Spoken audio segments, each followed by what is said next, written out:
Penyerahannya belum, Pak. Yang TV yang dulu lagi. Yang TV belum, yang TV.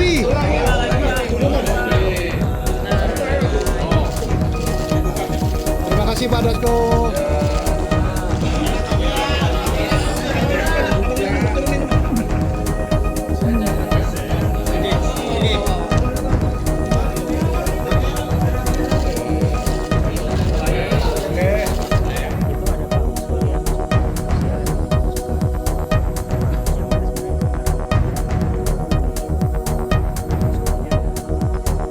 Pertama, kami melihat sebenarnya ada kinerja yang tidak maksimal yang dilakukan oleh penegak hukum ketika melakukan upaya perampasan aset.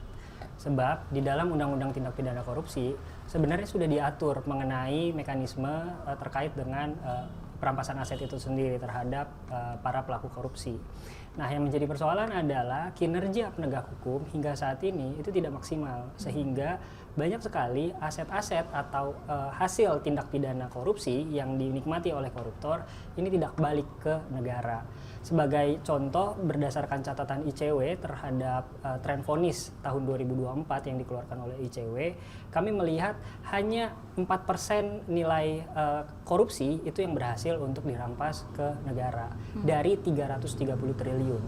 Artinya, hal ini sebenarnya merupakan satu instrumen atau RUU perampasan aset ini sebenarnya kan merupakan satu instrumen untuk memastikan bahwa hasil tindak pidana korupsi yang dinikmati oleh koruptor ini dapat dirampas kepada publik, begitu. Nah, pertanyaannya apakah hal ini perlu atau menjadi penting untuk segera disahkan? Bagi kami kita perlu hati-hati. Kenapa? Pertama, narasi yang beredar di publik atau apakah ada informasi atau dokumen terkait dengan draft RUU perampasan aset yang saat ini sedang diproses oleh DPR. Sebagai latar belakang, misalkan tahun 2023 Presiden Joko Widodo pernah mengeluarkan surat presiden kepada DPR untuk segera memproses pembahasannya.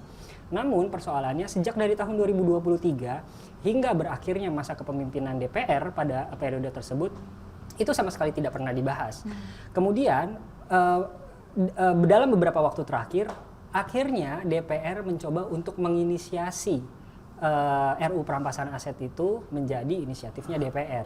Yang mana bagi kami itu merupakan suatu kemunduran. Kenapa? Karena pada akhirnya mereka akan melakukan prosesnya mulai dari awal. Padahal sebelum-sebelumnya ini sudah pernah ada bahan yang telah diberikan oleh PPATK misalkan, yang kemudian itu sudah digodok oleh pemerintah, begitu. Sehingga dalam konteks tersebut, maka yang penting dan perlu untuk dipastikan adalah DPR kalau memang memiliki niat baik untuk memproses RUU perampasan aset ini, tidak hanya sekedar untuk mengesahkannya saja, tapi buka dulu kepada publik draft apa yang mereka sedang bahas di parlemen.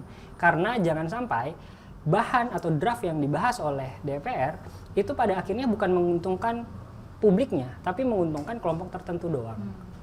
Baik.